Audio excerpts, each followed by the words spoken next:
Originally teased in early 2019, Spyder has just released on Apple Arcade in March 2020 as an exclusive title. Brought to you by Sumo Digital, you may remember one of their popular previous games, Snake Pass.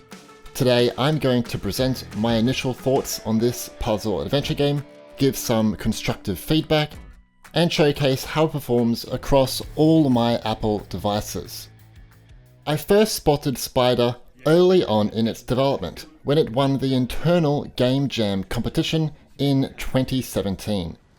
After this, according to Nick Cusworth, lead designer at Sumo Digital, the team put together an early demo and presented it to Apple. Apple loved it and decided that the game would fit perfectly under the Apple Arcade service. It was built using the Unreal Engine, which allows the game to look visually outstanding, even on low-end hardware. I'd actually say it's one of, if not the best looking games on Apple Arcade right now, close to Oceanhorn 2 or Hot Lava. Don't go into this game thinking it plays like Snake Pass though. That said, if you enjoyed that game, fans will still be super happy here. But you also have to enjoy puzzle solving, that's for sure. You see, compared to the Snake, this mechanical spy spider known as Agent 8 can walk over almost any terrain with ease, with some surfaces being more difficult or impossible later on in the campaign. You also have access to cool abilities to solve puzzles, from a grappling hook to reach distant places, a screwdriver to, well, undo screws, a web splat mechanic to hit buttons, a tool to slice through different objects, and strong legs to pick up items. All these mechanics are well thought out and are really cool to witness, especially when Agent 8 rips out the screwdriver from his back. I love the retro aesthetic and the sound design, simple things from when the little spider makes chirp sounds to indicate that he's happy, sad, anxious, or worried was just a really nice small little feature.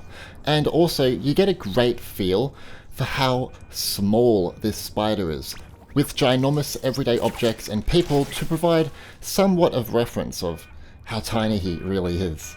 All that said, it's not a perfect game. I have a few minor issues. First, I'm not sure if I'm a fan of how you use two fingers to look around. I'd prefer it to just be move using the left side of the screen with one finger, and camera movement can be on the right side of the screen with your other finger. In its current state, I find the touch controls rather awkward, so using a controller is highly recommended, or if you're on a Mac, keyboard will do just fine. That said, Sumo also need to hide the Mac cursor icon. Then we have the issue of the camera.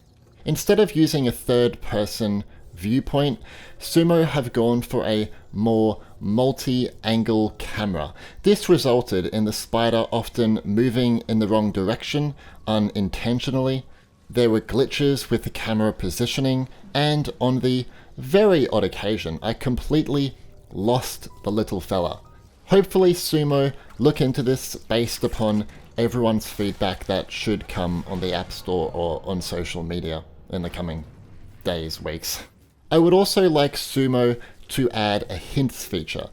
I think it would be incredibly useful for those moments when you get completely lost, which often happened during my playtime. But then again, I'm not very good at puzzles, even though I enjoy them. Perhaps if you haven't completed an objective in, let's say, 5 to 10 minutes, a hint should pop up. Speaking of objectives, I always found it distracting that this objective window always stayed on screen. You don't need to display it for the whole time, Sumo. Instead, maybe it can appear for a minute or so, and then it can just disappear. And then when you complete the objective, the new one appears for a few minutes or whatever. And if you want to know what the objective is, you can just go to the menu and it's right there. But yeah, those are just some small little things. But how does the game perform across my devices? If it wasn't already noticeable, across all my devices, the visual quality is stellar. While Sumo Digital do not allow you to manually change any graphical settings here, I'd say there is no need for this anyway, as when you launch the game, it will run at the best settings for your device. And it's not a very demanding game. My devices are able to maintain a high frame rate on average, only sometimes dipping in more challenging or open scenarios. This was more common on my iPhone XR. The interesting thing is that my 5K iMac reaches upwards of 100 frames. However, since the display of this iMac is 60Hz, it's not really noticeable. Anyway, are you going to play Spyder on your Apple device? Do you think it's the best Apple Arcade game to release so far in 2020? What do you think of the controls? And what do you just think of the game overall? Let me know in the comments. Anyway, leave a like if you enjoyed the video, and subscribe and turn on notifications to be alerted about future Apple Arcade videos. Thanks for watching.